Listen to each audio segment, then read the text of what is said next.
Welcome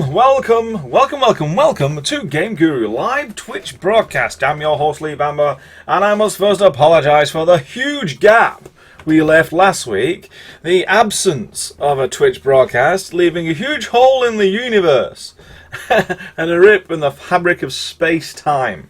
So I'm here endeavouring to repair said patch. But in my defence, it was the first gap in over 50 broadcasts, and I am not a professional broadcaster, I am a coder. So I think it's okay. 1 in 50. One slight lapse in 50 is probably alright. So I was just checking out the emails and the forum on what I might be talking about today, and there are a few calls to check out the progress on the EBE. But I actually looked back at my last Twitch broadcast, and I think we'd done 2 and 3 Twitch broadcasts all on the EBE's progress. So if we were to have an archive, it would just be a big archive of all the stuff that I've since, 6 months previously been completely done and improved, and since, so the videos wouldn't be that relevant to people wanting to learn different things and aspects about Game Guru. So as I was scrolling through trying to find something that was like non-EBE related, I came across something that I said I would do something about but never actually got to talk about. And I asked someone or several artists to maybe send me something in, like a model, so you can actually animate it and do different things with it, but I never actually got an email with that model in it. But there it is. It's the one from Belios, and it was sort of a thread of questions in this general vicinity, but this is the one that kind of articulates it the most. Essentially, the request is, rather than use the built-in animation system that the character uses, what if you wanted to completely override the animation system and then play your own? So typical example might be a character sitting at a computer desk, and then when a noise is heard, that character gets out of the chair and then wanders over to where the noise was to see what the issue was. And if it's line of sight and the character has a gun, then he starts shooting at you. But essentially, having finite control of that animation system. And I also, before deciding to do this today, had a look at me past broadcasts which dealt with animation. And I think I found 1 or 2, but they weren't really too helpful. In fact, I spent probably 20 minutes running up against a bug. So you didn't really get to see the full package of what you can do with the animation commands. So that is what I am going to endeavour to do today. Because it's gone a bit crazy the last couple of weeks at TGC, I'm spinning many different plates. It's one of my responsibilities wearing the hat of CEO, including many meetings. But I do have time in addition to this to answer any questions you've got, and then use Game Guru to demonstrate some features you might be interested in. And I've only got half an hour this week. I'm trying to cram everything into those 30 minutes, so please excuse me if I start really talking fast towards the end of the half-hour point. But you can certainly ask your questions now and throughout this broadcast, and I will absolutely answer them. But I'm afraid we're going to have to pick one subject, and it was a toss-up between this one and showing you how to get optimizations in your game, which things you can switch off within the engine to get a faster frame rate. But that's something we can certainly deal with next week.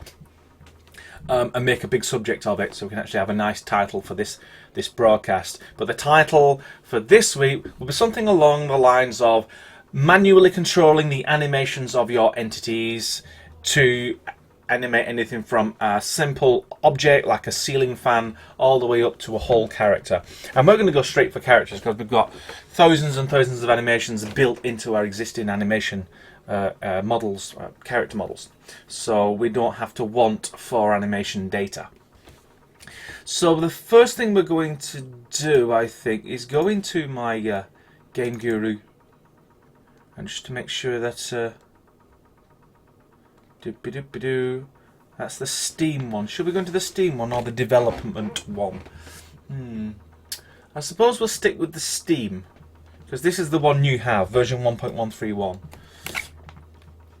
So as per usual, when you're dealing with full control of animations, you're going to actually be doing scripting.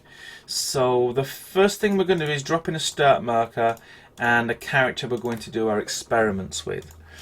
Now, just to keep our Twitches always interesting, I think I'll use a new character from our classics folder. You don't have this yet, you're going to get it soon. I wanted to release it with version 1.14, which is why you're having to wait a bit longer, even though they're all working right now. But the good thing about this is I'm probably going to pick something that has lots of extra animations that you don't having seen before. This will be brand new to you. And it's something in my head that I remember there was a lot of animations in it, but I wasn't supporting them all. Where are you? There he is, El Humongo. He's a pretty big chap, eh? But you know, that just means we won't be mistaking his capabilities. So, let's wait a couple of seconds. Another sip of my cup of tea. I've got the live Twitch. If you're watching this in video land, it's a live broadcast, so I've got a chat window on another screen and I can see if there's any questions posted. So if there are any questions, absolutely just post them live and I will repeat the questions and try and demonstrate the answer in Game Guru. So this is El Humongo. He already has a script, he already has behaviours. Lovely looking character. So I'll just give myself something to defend myself with, because he won't be too pleased. I'll give myself a shotgun and some health. And I just want to show you that, you know, it's not just an empty enemy. You can actually just drop them in and then drop yourself in, and then everything will just start kicking off. So this is one of the newest characters actually that has been brought into Game Guru. So this pleasant looking chappy can attack. I give myself 1,000 health, so I've got some time. So you see he does lots of different animations. And headshots are good, but I've disabled it so this guy can't be killed with headshots. As you can see, he's super strong, but our objective isn't to create monster games, it's actually to show you the animations. And so what I can do is start a new start marker without the gun, and I'm going to change his script because he's currently using Classics AI elhumongo.lua. I'm going to change that to one of the thing I wrote and uploaded in one of the previous updates called View Animations. And now what happens is, rather than it being a character that's running around and growling and trying to stamp you, and to which you have to defeat, this script simply just displays his animations. And I've got like left and right mouse button controls in order to scroll through all the things that he does. So you see, it's displaying. Let me just knock down this bloom a bit. I think I'm a bit bloom friendly though. And I have him so he keeps looking at you all the time. And just so we get to enjoy the highest quality of things, we'll actually do that. So you've got animations 4. So if I just left mouse button, you can see I can step through. And if I hold down shift, I can run through all of his animations. So let me just go back to the beginning. So you can see you've got, he punches the ground. He smashes both hands on the ground. He stamps his foot on the ground. That's his idle, where he's just breathing.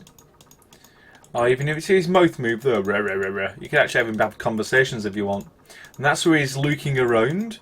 That's where he shakes his head because he's a bit dazed. Or you've asked him a complicated question. That's where he screams for some unfathomable reason. That's where he walks.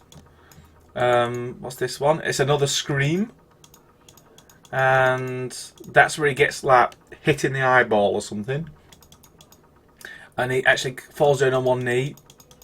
And then he's back up again and he carries on. And that's where he hits him, then you hit him and then he collapses. So you can see you've got one where you think you've killed him, but you actually haven't. And then you've got one where he actually does fall over and die. Now this one is a charge, so let's say you hurt him, but he's got really angry. He just runs at you in that charge. And this, with the double hands, it could push you if you was the size of him. And who knows, when we get third-person characters in, you might be able to just drop him in on the player's stat marker and run around as El Humongo. But essentially this is so we can actually push large walls and rocks and things out of the way. So you can have some really gigantic sort of games. And that's where he picks up a rock. So you can see he picks up that rock and he throws it at you. Yonks. So, and that's where he runs. That's his fast run, and that's the end of it. That's his last frame. Is looks like it's 3,228. Now, you'll appreciate that when you saw this character before, he didn't use even half of those animations. He weren't picking up rocks, he weren't running, he weren't going down on one knee and then getting up again. But that's just because of the sophistication of the script. Now, you can imagine then that given all these extra animations, that you don't need to be an artist, you don't need to be an animator, we have provided these. We've provided the character and the animation, but not the script. So that gives you an opportunity to do something your fellow coder doesn't do. Go into the script and add some unique behaviors on a script that you've created. So in order to do that, these numbers at the bottom, 3,200 and whatever, are all the way back. So maybe what we'll do, we'll just start writing down some numbers. 2,754. Let's just call that our idle. Remember, we're not using the animation system of the built-in AI system. We're going to use our own. So let's just step through to this. So let's find the start of this animation, which will be about there. 2800. And then we just click through to when he picks up some rock. And that's where he's carrying it. So let's say 2,900 is the pickup. And then 2,901 is his idle with the rock. And then I guess he throws it. So that's 9,000. I think it looks like it's going all the way up. Let's look back at us. And then it looks like we're going to finish that in 100 frames of animation, are we? Yes, because I think he starts walking after that. So that's 3,000. So 2,901 to 3,000 frames is throw. Now, I don't have character sitting down and getting up, but I do have character standing around, then character picking up a rock, and then character throwing. And that's perfect because that gives us something to work with. These are states that we're going to define. So the next thing I'm going to do is move the start marker a little bit further back because we're going to use a proximity to trigger all this stuff. We're going to save what we've got. So put it down as test. Remember, we're in the Steam folder, so we're going to Steam. And we've got script bank. We're going to create our own. We're going to start from scratch, but let's start with something with a few bits in it. Yeah, that'll be nice. So our template script will be AI neutral, and we're going to rename it. Let's rock throw. Let's call it so rock throw. Remember to copy the file name because you need to change the functions inside the Lua script. So the first thing you need to know about doing manual control of animations is you can't use character control, armed, unarmed, all these kind of things. The only one you can use is limbo. And just to make sure that we don't deceive each other and get confused, I'm opening up the global script, which will allow us to know whether that command actually does exist, which indeed it does. So you can see all the ones that the built-in AI system can do. Armed, fidget, duck, stand, walk, run. But limbo is the one which switches all that off and let you control the animations yourself. So that's what we're going to do. And this distance proximity, when you get close enough, so let's say you get close to 300, then it looks at the player, get rid of the headshot thing, so we're not going to shoot this character, we're just going to have a look at him. And if you remember from previous script-based Twitch broadcasts, a really good idea that if you want to have some states for this particular script is do G underscore the name of this and then whatever you want, which is set equals 0. Why am I doing that? Well, it becomes kind of unique. You know, because of this naming convention, it's a global G underscore, which means it'll even save this state when you do save game in standalone. But by doing AI rock throw underscore state, not only is it a very long sort of variable name, unlikely to be accidentally used somewhere else in some other third-party script, but it respects the naming conventions of this file and this script itself. It's a very handy thing to do. So just pop it in there. You could put it in there or there, but I'd like to reset just in case init is called again when you do a game reset or something. So all we got to do now is run this after we assign it to that guy. So we go to properties. We're not going to use our view animation script anymore. We're going to use the one we've just done, which is AI rock throw. And then apply changes, save the game, and run. Now, all that's going to happen is when we're further away than 300, he's not even going to look at us. But as we get closer, then he'll start looking at us. We'll have an animation frame that was left over from when he just started, you know, his entity initialization. And that frame comes from the editor. So it looks like you've got his default pose. Looks extremely unresponsive. So if anything, when you're doing a script and something's happening and you think it's not the right thing that should be happening, the best thing to do is use this command. It's called prompt, and then you can write whatever you want and it will actually show you. And what we want to know is a couple of things. We want to know the frame of our character. Now I think it's get animation frame E. So if we do frame equals get animation and then E, we'll find out two things. Is this the script that we're actually running, and then what's the frame number that's actually running as well. So we just have to save that and then rerun. So in theory we should now see a prompt at the bottom of the screen, frame equals, and then a number that keeps looping around. But I'm just looking over the questions while we wait for these loads. Does the classic stuff that's being brought in with the next update also bring all of the open source entities from X9 or just the characters? It's a combination of things. It brings in both, well, nearly all the characters and a lot of the objects that we could salvage and then move across into Game Guru. Remember, there is a minimum amount of conversion from the classic stuff over to Game Guru.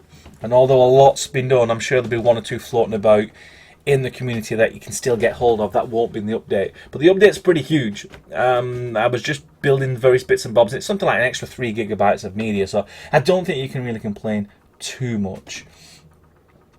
Just another question before we get onto our monster, not related, but why is there a Mega Guru meditation pick in the root folder of Game Guru? Was it a joke? Yes, it was a joke. When you ran out of memory back in the before we increased the overall system memory allowance to 3 point something gig, you'd run out memory quite quickly and in an unoptimized state. So I thought it'd be rather humorous to have Guru meditation pop up. But we got rid of it, I think. So as you can see, it's definitely running our script and it's looping. So let's do some fun things. Because you've got manual control, you've got stop animation. And every time you tap out a command, you can always make sure that it does exist. There is stop animation E, like so.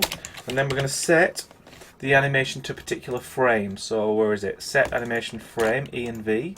So E will be the entity number, which is passed in with this one. And then a number which we wrote down before, which is 2754. So now when we run that, it shouldn't do the constant looping anymore. It should actually set to frame 2754, and that starts us off with a manual control of this character.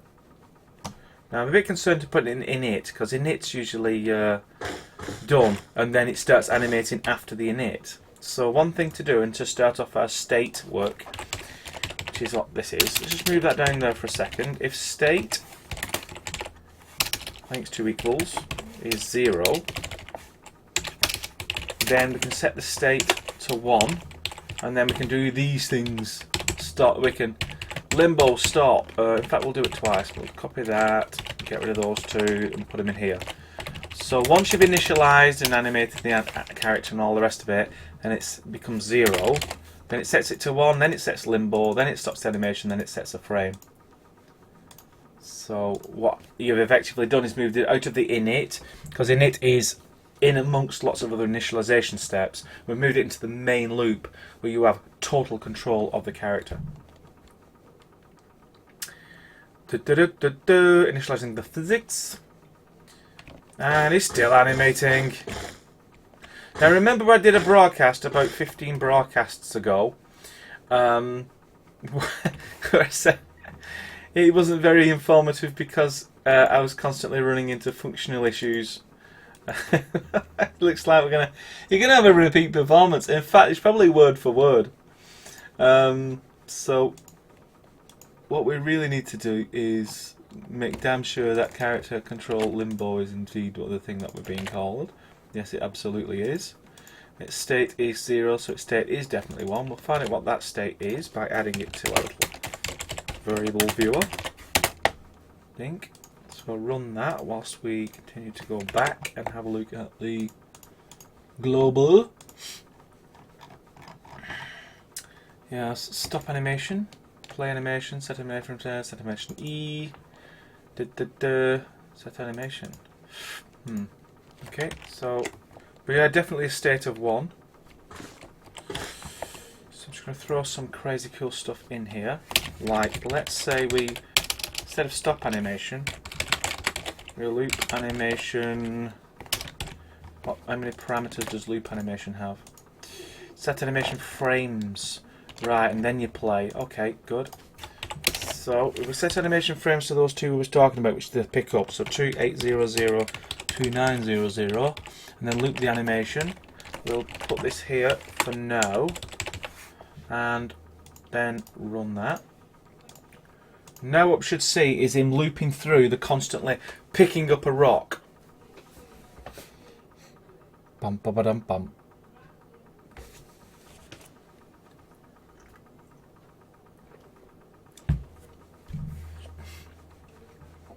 Yes. So he picks up a rock, and then he picks up another rock, and then he picks up a third rock. So stop animation seems largely ineffectual, and set animation frame rather less effectual. But now we have some control over this character, and because I like to think out of the box, like all the time, what if I did this? What if I did... Can anybody guess what I'm going to do? 2454, 2755, save. Now will I have stopped that idle animation? I think so. So now it won't be doing the idle animation, it will actually be locked on that frame we agreed. 2754 is our new manual control. So there you go. Excellent. So now when we get within 300 units of the character, so we look for our distance. So dist equals this value and concatenate with the rest of that. Anything less than 300, you're going to look at the player and then you're going to trigger another state. Now remember, we're already at 1 in his sort of his idle pose, which is fine. We can just say, you know, I'm just idling, boring. But if someone were to change my state to 2, then I can do something like through. And again, we can do this, set some new, but this time, just play. Actually, no, let's keep it to loop for the moment. And we'll use our new throw animation, 28002900. So that will set that, and then you set it to thing. But instead of that, we're going to set that to 3. So all that remains is that we set the states to 2. So where do we do that? Well, we do it here. So we do a condition. If the state is idle, which is 1, then all you're going to do here is change the state to 2. Not doing any animation-y things now. This is really just triggers. Up here is where you're actually doing all your cool state control stuff. So I'll do like a little bit of documentation. So we'll save that and then we run. Bum, ba, ba, dum, bum. If anyone is a clock watcher, they'll notice there's only 3 minutes left. It seems like the first 15 minutes is Lee just waffling. Maybe we should just assume the waffle and then I can just dive straight into the good stuff. So, no script crashes right now, which I'm really impressed by. So we're 837 units distance. So as we get closer, then he's going to pick up the rock because he was less than 300. And then you're going to pick up another one. Now what we can do is, you don't even want to keep him constantly doing that. You want him to play the animation once, and then when he gets to the end, then throw it.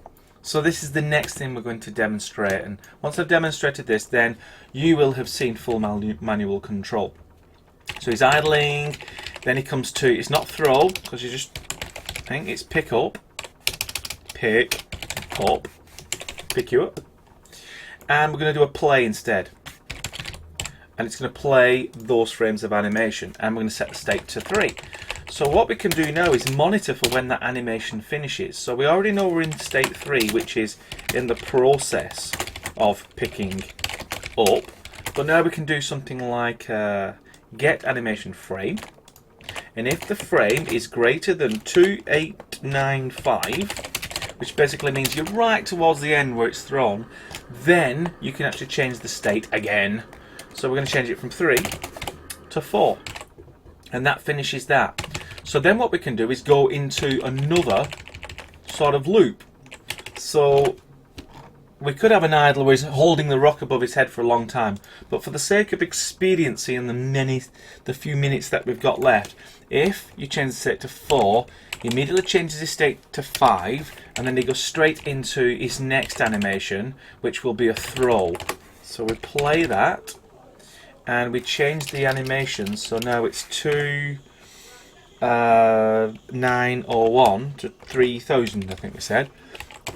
So now it's going to play that, and we can actually do some more documentation. That's throw, and just like before, we want to check when that throw finishes, so we're going to get another state. Remember, we're up to 5 now, so when you get to the end of that, so say 2995, you got to the end of the throw, and then you can change the state to 6. So after it's finished the throw, then let's be audacious here. Let's try and stop the animation now and see if it does indeed stop. It should do. I think when the play animation should get to the end of that frame and stop anyway. We just want to see our state get to 6. So if we save and run that, it'll be a pretty effective demonstration of manual control of a character, but also controlling those animation stages using a state variable, which you have full control of. Whereas the built-in animation system, you have only so much sort of high-level control, but you don't really have that up close and personal control that you would need if you're going to think out of the box. You're going to create things that we haven't anticipated for you. So as we get closer to Mr. Monster, picks up, and then he throws, and before he gets to the end, his state turns to 6. Now, in order to be cyclic about this, instead of setting it to 6, what if we go all the way back to the start of our states? So we want to go back to a limbo state, which is this one, state 0. So it's going to set it to 0, and then the next time it comes into the script, it's going to say, oh, you're 0. Set it to 1, set to limbo, and then frames. You know what? I don't think you need limbo though. I'm going to assume limbo is okay in the init stage. And then you're going to set your frames up and then loop, and then you're back into some sort of idle. So if we run that, the general idea is you can force him to pick up and throw multiple times, because as soon as he goes into idle, you're already within the distance, if you see what I mean. So it will just say, oh, you're in distance, and then it'll go back to beginning, oh, you're in distance, and it'll just keep going round and round. So he should pick up and throw, then pick up and throw. Now watch the state variable at the... See, so he's thrown, and then he's doing... he's got the shakes. It looks like state is going 0, 1 and 2 and then back to 0. So I'm guessing it's because of a condition. Something like this. So state is 1, and then because it's 1 it goes straight to 2, so that's that one. So 2 sets up the frames and plays the animation. It goes straight to 3, but look, the condition, the frame must already be this big high thing. You have to get that frame back down to a low value. Now frames and loop animation will do that, but it won't immediately change the current frame, and that's where this command comes in. Set animation frame. So as you are setting the frame, what you want to do is give it its first frame of animation there, and that will immediately take effect. Oh, he says it with such confidence. Abort, retry or ignore? Let's try aborting. Don't ask me why I swallowed a fly. It's just one of those things. But fortunately, now I've actually got it in a Twitch broadcast. It's one of the things when you're developing, how did you reproduce it? What exactly did you do to create the crash? Without the reproduction, there can be no fix. I have it glorified now for all time in a video, which means, of course, I can just follow my exact steps, use this script, find this crash, get it fixed. But as to right now, not a clue what it was. And remember, it's always a good idea to save early, save often, and our scripts obviously are being saved all the time. So we can just run. And then we shall get to the point where we're setting the frame of animation when we reset the character. So that condition on state 3 shouldn't trigger, so it shouldn't do the sort of vibration effect. But if you wanted a vibration effect, that's exactly how you would do it. You create a loop animation with just 2 frames of animation in it.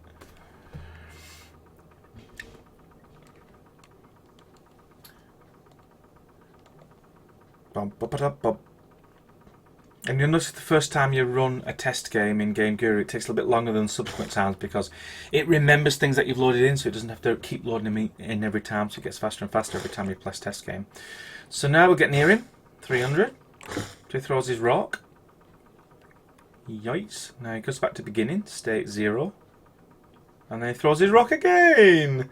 Now if we leave him, I'm outside of that range, so he has no reason, because it's to go beyond state 1. But as soon as you get in, it sets it to state 2, and then it picks it up, and does it all again. So hopefully that is a pretty gargantuan demonstration. I think I picked the right character for this Twitch broadcast, on how we didn't need limbo, so that's fine to have that in it.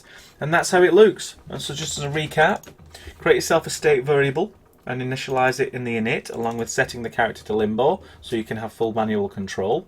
Then use your state variable in order to control what happens when. So it's a very clear order that you set the animation to loop, and then you wait, and then down here, it's just down here for a reason. You can actually put it up here inside here.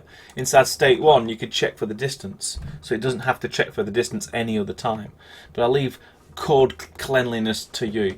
So if it's 1, then it'll set it to 2 if you're close enough, and then 2 it starts this whole process of setting up the pickup and animation. It plays it once as opposed to loop, and then when you get beyond a certain frame it changes the state again, because you've changed the state to 4. Now it can actually play the next sequence of animation and then move it across to state 5. You wait till the end of that animation, and then you reset the state back to 0 and stop the animation, and it rinses and repeats. So the same principle can be applied to anything. It can be applied to characters sitting in chairs you need to get up. It can be applied to booby traps that you lay in corridors, so when you walk close enough then they trigger off this series of events. You could have some huge complicated safe that you have to turn 3 or 7 things and different animations for each one before a door finally opens. It's entirely up to you. And it doesn't really change whether it's a character or an object. It's the same principle. It's a state variable to control the different states, and then manually controlling an entity's animations using these commands, but first remembering to set it into limbo state so the automatic animation system doesn't kick in and take over. And of course the beauty of putting prompt in to find out that you're running the right script and figuring out what your variables are at any time during the process. So I have run over ever so slightly, but the intro took 2 minutes, so I guess it wasn't too far off half an hour. Sorry I'm cutting it short this time, but I'm trying to keep it short and sweet. I hope you enjoyed it. I hope it was a great contribution to the huge archive of Twitch broadcasts we've currently got. And unless there is any significant process of EBE that I'm just too riddlingly excited to show off, I think next week we'll delve into the other thing that was asked in the Twitch broadcast post thread, which was about how to speed up Game Guru if you're on a low-end system. What things can you switch off, what things can you dial down, and what things can you hack into in order to create tremendous amounts of speed for your games. So if you want to learn about that and everyone else agrees with that, then you can tune in next week. I'll be happy to oblige. So until then, thanks very much for your kind attention. I apologise for the gap last week, but it won't happen too many times. We've got another 50 broadcasts before that mistake happens again. So until next week, I shall say goodbye. Goodbye.